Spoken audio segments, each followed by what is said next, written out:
विघ्नहर्ता श्री गणेश, श्री गणेश, श्री गणेश।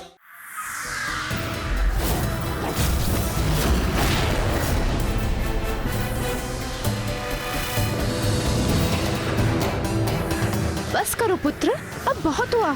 रोक दो अपने प्रभाव को। आप भी किसके छलाव में आ रही हैं माता? ये विवश होकर आपको महत्व दे रही हैं, क्योंकि अब मैं इनकी विपदा बन गया हूँ। किंतु क्यों पुत्र? रोक दो इसे।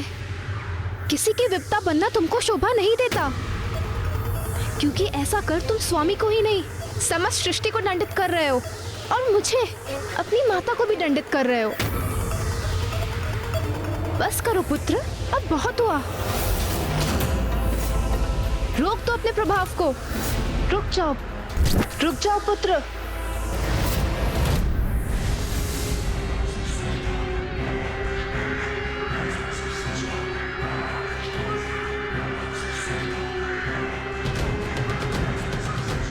ये सूर्यदेव का तेज पूरा लौट क्यों नहीं रहा?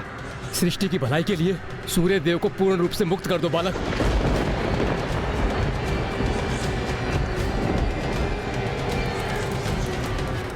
तुम्हारी माता मेरी ही प्रतिछाया है, इसलिए मैं भी तुम्हारी माता के समान ही हूँ। अपनी माता का अनुरोध सुनो पुत्र। रोक दो इस अनर्थ को। इसी में हम सभी का कल्याण निहित है पुत्र। अपनी माता का आदेश सुनो पुत्र। अपनी दृष्टि से उत्पन्न इस प्रभाव को लौटा दो।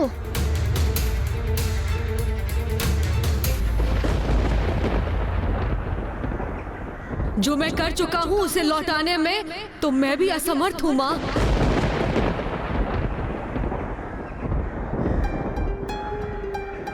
नहीं, ये नहीं हो सकता। इस प्रकार तो समस्त सृष्टि सूर्यदेव के प्रकाश से वंचित होकर विनाश के निकट पहुंच जाएगी। अर्थात इस प्रलय को कोई नहीं रोक सकेगा। न सृष्टि शेष रहेगी, न स्वर्ग, न देव शेष रहेंगे, न दानव। तो क्या अब सभी का अस्तित्व नष्ट हो जाएगा?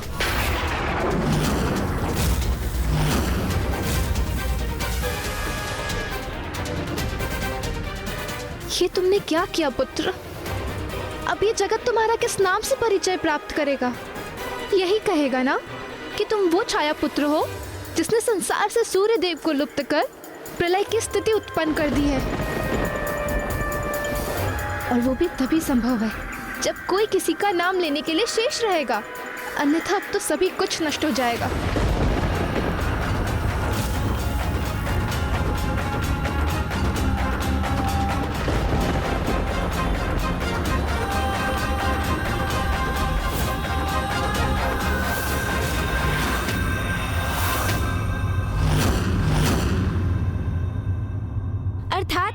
संपूर्ण जगत, समस्त सृष्टि उस शीत से प्रभावित होकर जड़ हो गई थी लंकेश। हाँ, ऐसा ही हुआ था। फिर क्या हुआ?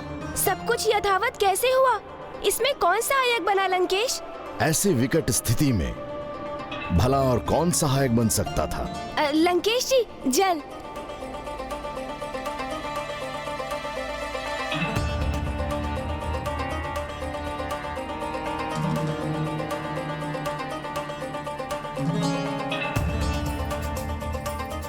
वहां उपस्थित सभी को ज्ञात था कि अब और कुछ करना संभव नहीं है। संपूर्ण सृष्टि चटक कर बिखरना आरंभ कर रही थी। उसके सर्वनाश का महासंकट अब निकट था।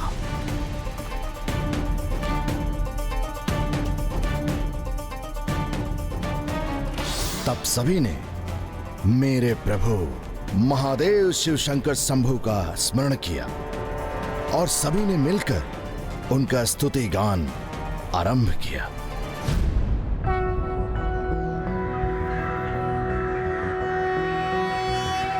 कर्पूर गौरम करुणावतारम संसार सारम भुजगेंद्रहारम सदा वसंतम हृदयारविंदे भवम भवामी सहितम नमामि।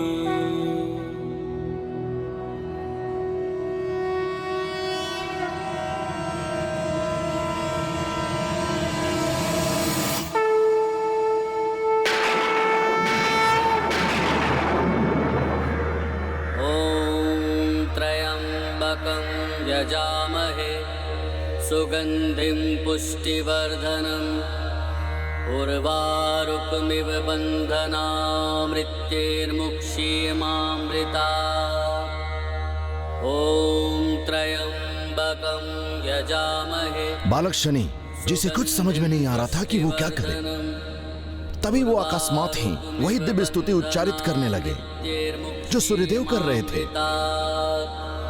ॐ त्र्यम्बकं यजामहे सुगन्धिं पुष्टिवर्धनम् उर्वारुकमिव बन्धनात् मृत्यैर्मुक्षीयमामृतात् ॐ त्र्यम्बकं यजामहे सुगन्धिं पुष्टिवर्धनम्। इस दिव्य मंत्र के उच्चारण से जिस अनुपम शक्ति और भक्ति का संचार हो रहा है वो मुझे अत्यंत प्रभावित कर रहा है।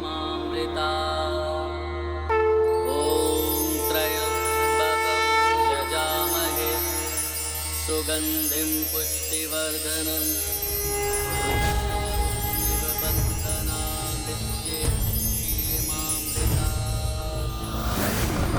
शिवं नमामि हे उमापति जय नीलकंठ जय अनंत नमोस्तुते नमोस्तुते। हो भोलेनाथ भक्तों के हो कष्ट से निवारते, ये सृष्टि सारी संकटों से शिव ही है उबारते। ओम नमः शिवाय, ओम नमः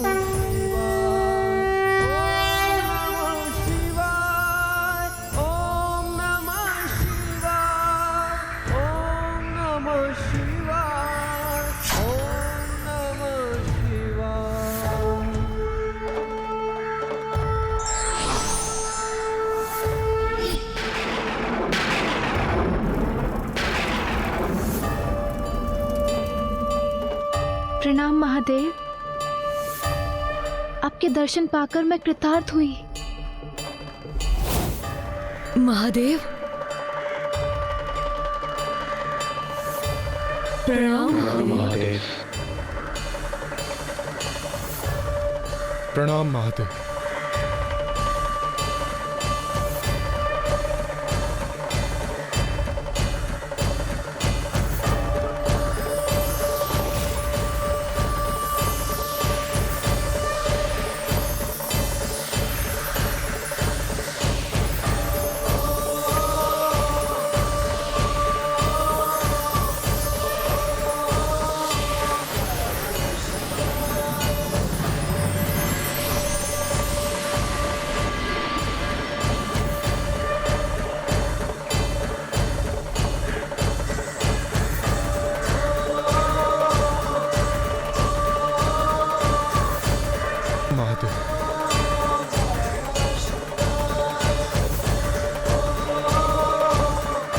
महादेव ने तो इन्हें क्षण भर में ही मेरे अंधकार से मुक्त कर दिया और इन्होंने पूर्ववत अपना तेज भी प्राप्त कर लिया है, अर्थात अब संसार का संकट मिट गया है।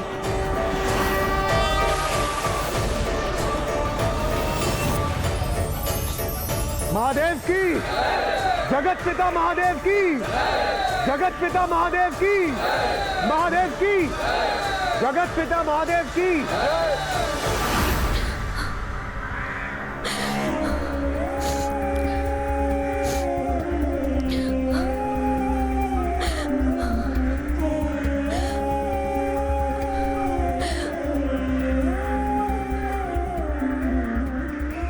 मुझे ज्ञात है तुम्हारे कारण जो महासंकट उत्पन्न हुआ उसका पश्चाताप है तुम्हें, किंतु पुत्र तुमने इतना क्रोध क्यों किया?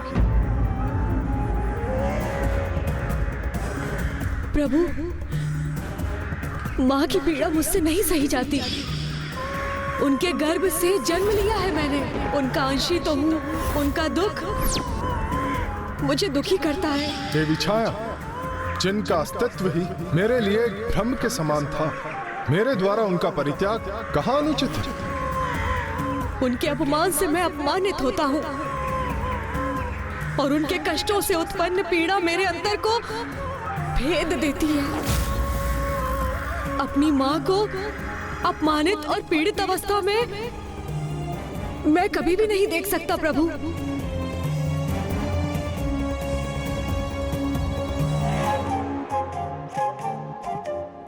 तुम्हारी ऐसी अद्भुत मातृ भक्ति का साक्षी बन मुझे भी अपने जीवन में कमी का आभास हो रहा है। कितना अच्छा होता यदि मैं स्वयंभू अर्थात स्वयं से प्रकट होने के स्थान पर एक माता के गर्भ से जन्म होता। मां की ममता, उनके प्रेम के आनंद का भागी बन सकता। किंतु आज तुम्हें देखकर मुझे मातृ भक्ति की शक्ति का आभास हो गया है और मैं ये घोषणा करता हूं कि आज से समस्त संसार में मातृ भक्ति की शक्ति को ही सर्वोच्च भक्ति समझा जाएगा। जो पुत्र अपनी माँ की भक्ति करेगा, पुत्र अपनी माँ की भक्ति उसे मेरा ही नहीं, उसे समस्त देवी देवताओं का समस्त आशीर्वाद प्राप्त होगा। जो पुत्र अपनी माँ की भक्ति करेगा, उसे मेरा ही नहीं, उसे समस्त देवी देवताओं का समस्त आशीर्वाद प्राप्त होगा। आशीर्वाद प्राप्त होगा। मुझे तो मात्र इतना ही आशीर्वाद दीजिए प्रभु कि मुझे अपना अधिकार भले ही प्राप्त ना हो, किंतु मेरी माँ वंचित ना रहे। उन्हें वो स्थान, वो आदर्श प्राप्त हो जो उन्होंने अपने सुख कर्मों से अर्जित किए हैं।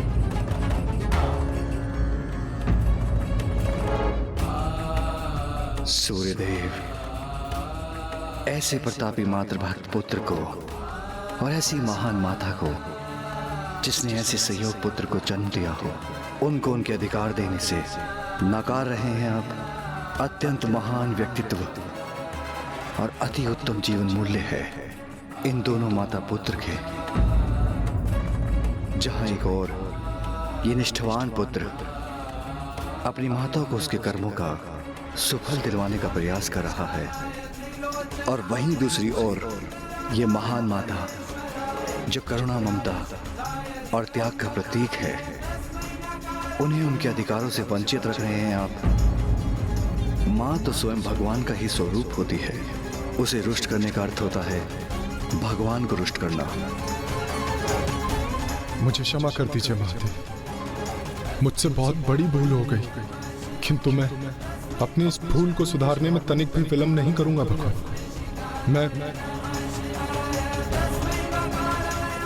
मैं इन्हें इनके अधिकार अवश्य दूं। मैं ये वचन देता हूँ।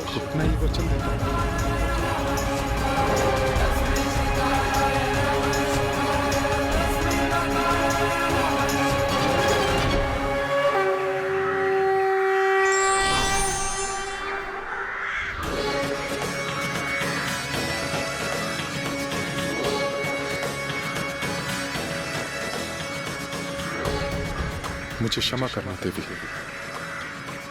क्षमा करना पुत्र। आज समस्त देवताओं की उपस्थिति में मैं देवी छाया को अपनी अर्धांगिनी और शनि को अपने पुत्र के रूप में सहर्ष स्वीकार करता हूं।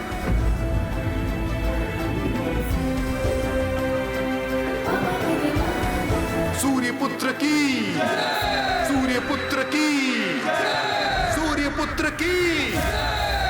बालक हो, ना समझ हो, इसीलिए ऐसी अनुचित मांग रख रहे हो। और जिस प्रकार तुम व्यवहार कर रहे हो, एक उद्दंड, एक पथभ्रष्ट बालक के समान, तो तुम्हें तो अपने पुत्र का अधिकार देने का कोई प्रश्न ही नहीं उठता। मुझे चेतावनी देने का दुस्साहस कर रहे हो। अपनी माँ की आज्ञा का पालन करना भी नहीं सीखा तुमने, उद्दंड बालक। उनकी आज्ञा सुनो और चले जाओ यहाँ से। रुकिए, रुकिए।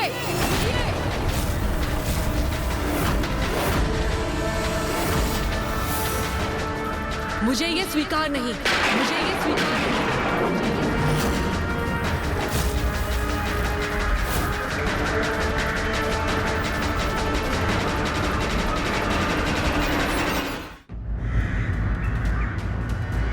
मुझे आपका पुत्र पुकारे जाने की कोई इच्छा नहीं।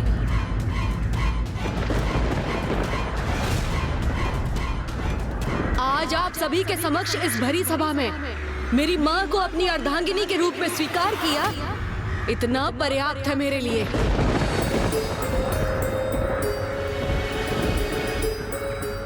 पुत्र को आपने पूर्व में अस्वीकार किया था, उसको आपकी दया की कोई आवश्यकता नहीं।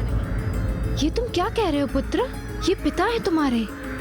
तो इन्हें पिता का दायित्व तब भी नहीं भूलना चाहिए था जब मैं आपकी गर्भ में था। पुत्र, जो भूल अतीत में हो चुकी है उसे भूल जाओ। क्षमा करो अपने पिता को। नहीं माँ, मेरे लिए भूलना असंभव है, और वैसे भी मुझे नहीं चाहिए इनकी दया। आप प्रसन्न हैं माँ, इतना पर्याप्त है मेरे लिए। किंतु मैं इन्हें कभी भी क्षमा नहीं कर सकता। इन्हें अपने पिता के रूप में कभी भी स्वीकार नहीं कर सकता।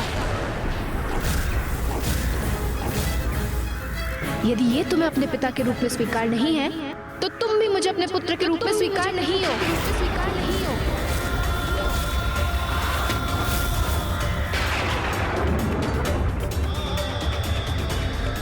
हाँ, यदि ये तुम्हारे पिता नहीं, तो मैं इनकी अर्धांगिनी तुम्हारी माता कैसे हो सकती हूँ? जाओ, किसी निर्जल स्थान में जाकर ध्यान करो, तपस्या करो और अपने क्रोध को शांत करो। तब मेरे पास लौट कर आना और इन्हें अपने पिता के रूप में स्वीकार करना। तभी मैं तुम्हें पुनः अपने पुत्र के रूप में स्वीकार करूंगी, अन्यथा मुझे कभी मां मत पुकारना।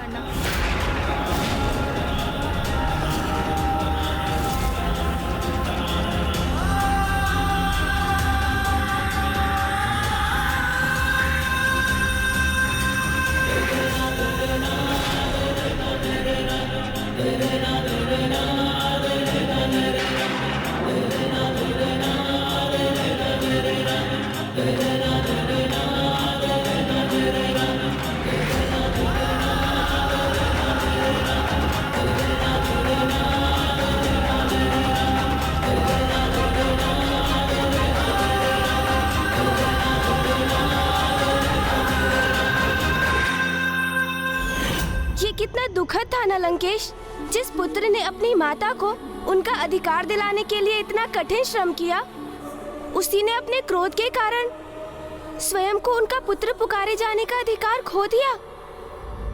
किंतु मातृभक्त होने के कारण शनिदेव अपनी माता का आज्ञा पालन करने हेतु उसी क्षण तपस्या के लिए निकल गए।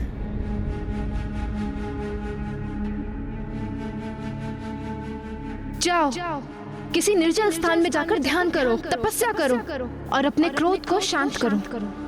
तब मेरे पास लौट कर आना और इन्हें अपने पिता के रूप में स्वीकार करना। तभी मैं तुम्हें पुनः अपने पुत्र के रूप में स्वीकार करूंगी, अन्यथा मुझे कभी मां मत पुकारना।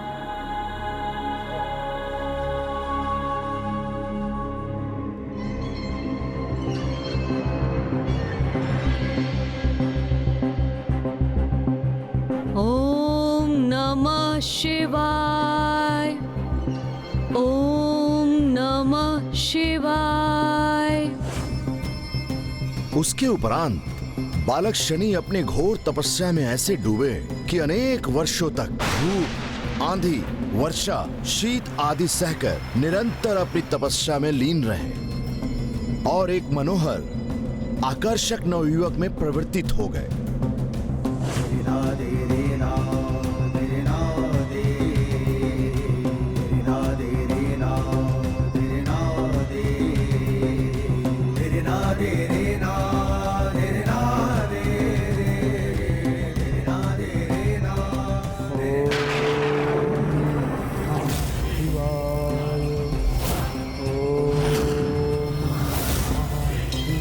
कुछ समय उपरांत एक दिवस जब वो सदा के समान अपनी भक्ति में लीन थे, तो वो एक स्त्री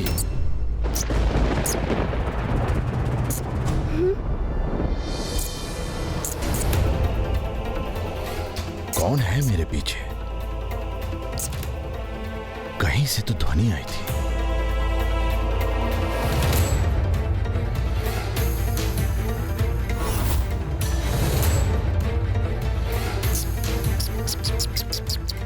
मूषक जी,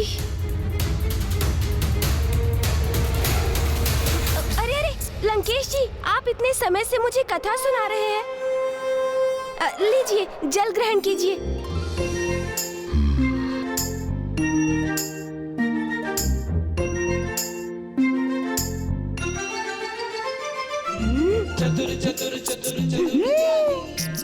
मूषक जी भी ना शांत रहकर कोई कार्य भी नहीं कर सकते।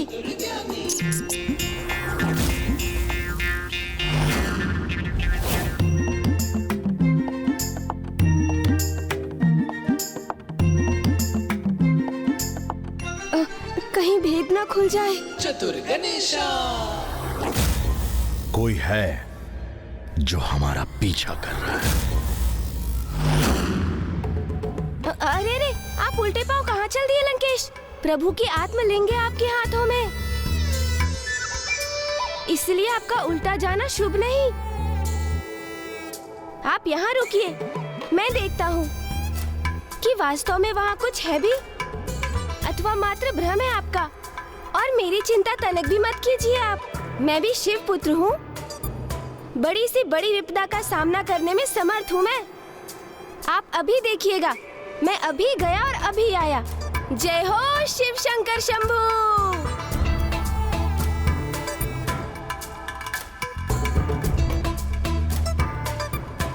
मूषक जी। मैं यहाँ हूँ प्रभु। मूषक जी, धीरे स्वर में कहिए। यदि लंकेश तक हमारा स्वर पहुँच गया तो मेरी वो योजना व्यर्थ हो जाएगी जिसके लिए मैंने आपको यहाँ बुलाया है। योजना? कैसी योजना प्रभु? लंकेश को पीछे से धक्का देने की योजना। आप पीछे से धक्का देंगे उन्हें? मूषक जी, मैं नहीं, आप धक्का देंगे उन्हें। मैं प्रभु। ओहो मूषक जी, अब आप इतना अभिनय सम्राट मत बनिए और वही कीजिए जैसा मैं कह रहा हूँ। आप अवश्य प्रयास कर रहे हैं प्रभु। अब कहाँ वो कैलाश पर्वत को अपने स्थान से हिलाने में सक्षम लंकेश रावण,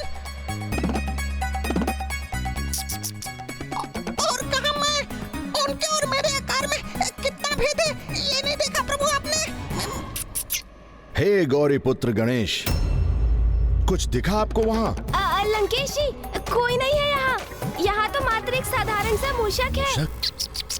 साधारण? आप मुझे साधारण पुकार रहे हैं प्रभु? हाँ, क्यों ना पुकारूं मैं आपको साधारण। आप एक साधारण मूषक के समान ही तो व्यवहार कर रहे हैं। भयभीत हो उठे हैं आप इस लंकेश से। मैं भयभीत होने वालों से मैं कहाँ हूँ प्रभु? कितनी बार तो मैंने आपकी भी सहायता की है प्रभु। तो फिर एक बार पुनः अपने शौर्य का परिचय दीजिए मूषक जी। उचित है प्रभु। सोच लीजिए, कोई शंका तो नहीं है ना आपके मन में? कुछ नहीं लंकेश, भयभीत तो नहीं होंगे ना आप मूषक जी? नहीं प्रभु, भयभीत क्यों होऊंगा मैं? कदापि नहीं। गणेश जी, क्या मैं आऊँ वहाँ? नहीं लंकेश जी, आप रुकिए, मैं आ रहा हूँ ना। अब आप तैयार रहिएगा मूषक जी। जी प्रभु। लीजिए, आ गया मैं। चतुर गणेशा। और लंकेश जी, आपको वहाँ जाने की कोई आवश्यकता नहीं। एक छोटे से मूषक को छोड़ वहाँ तो कोई नहीं था लंकेश। आपको पूर्ण विश्वास तो है ना? हाँ अवश्य लंकेश, आप चिंता मत कीजिए। वैसे भी आपको देखकर किसमें इतना साहस होगा कि वो आपके निकट भी चला आएगा, क्योंकि अब तो ये सर्वज्ञात है कि आपने अपनी भुजाओं से संपूर्ण कैलाश को उठा लिया था। इसलिए आपको चुनौती देने का दुस्साहस भला कौन कर सकता है लंकेश? हम रुक क्यों गए लंकेश जी? निरंतर कथा कहते हुए आगे बढ़ते रहिए ना, अन्यथा आपको लंका पहुंचने में विलंब हो जाएगा। हाँ, तो मैं कहाँ था? आपने कहा था कि शनिदेव एक आकर्षक नवयुवक में परिवर्तित हो गए थे, और वो तो अभी भी अपनी तपस्या में लीन ही थे कि एक दिवस एक अत्यंत सुंदर राजकुमारी गंधर्वराज चित्रसेन की पुत्री देवी मंदा की दृष्टि वन विहार करते समय शनिदेव पे पड़ी और उन्हें देखते ही वो प्रभावित हो गई। आशा है मूषक जी अपने कार्य में लग चुके होंगे।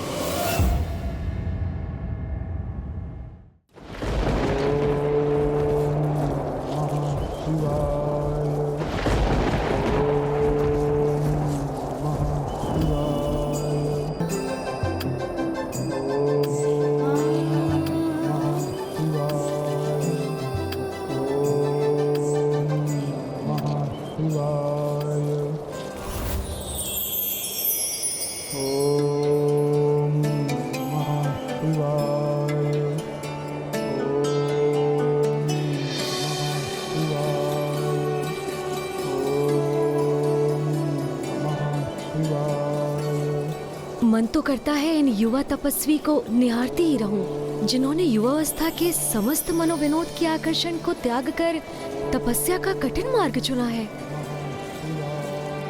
राजकुमारी मंदा को तो युवा तपस्वी शनि को देखते ही उनसे प्रेम हो गया और उन्होंने निर्णय लिया, मैं यहीं रहकर इन तपस्वी की सेवा करूंगी और मुझे विश्वास है कि जब इनका तप पूर्ण हो जाएगा तब ये मुझे अपनी अर्धांगिनी के रूप में अवश्य स्वीकार करेंगे।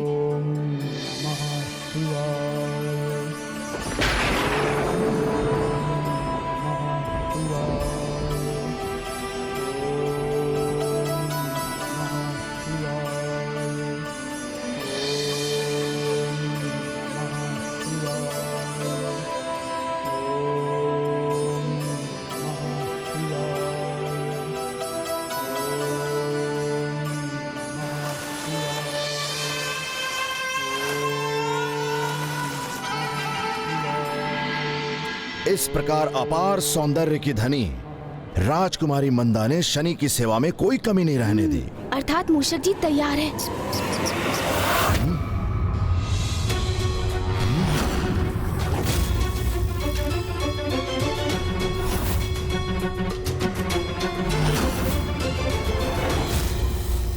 मैंने कहा था ना लंकेश, वहाँ कुछ भी नहीं है।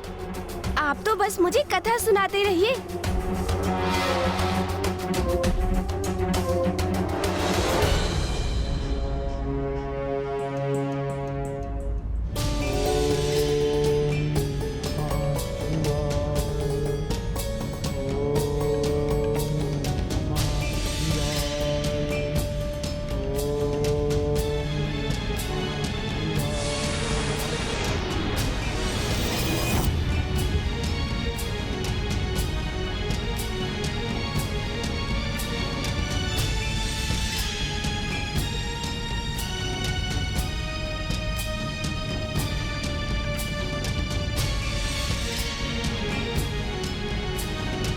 अपनी चिंता त्याग कर वो तो निरंतर तपस्वी शनि की सेवा में डूबी रहती।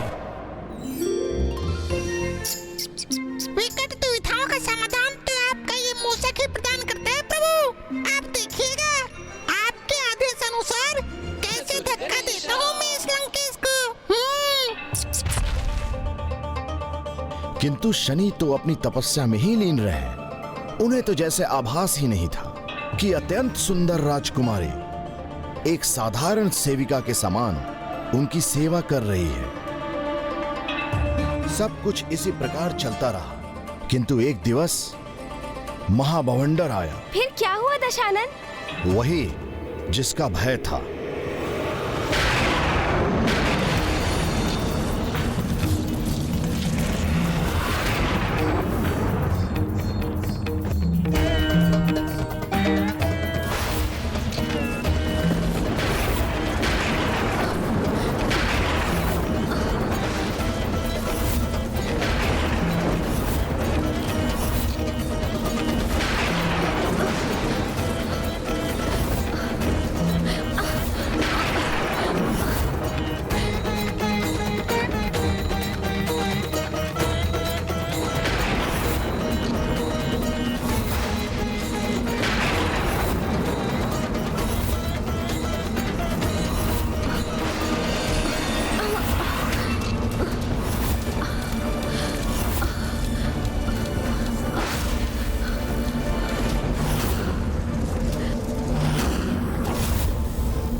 नमः शिवाय, ओम नमः शिवाय।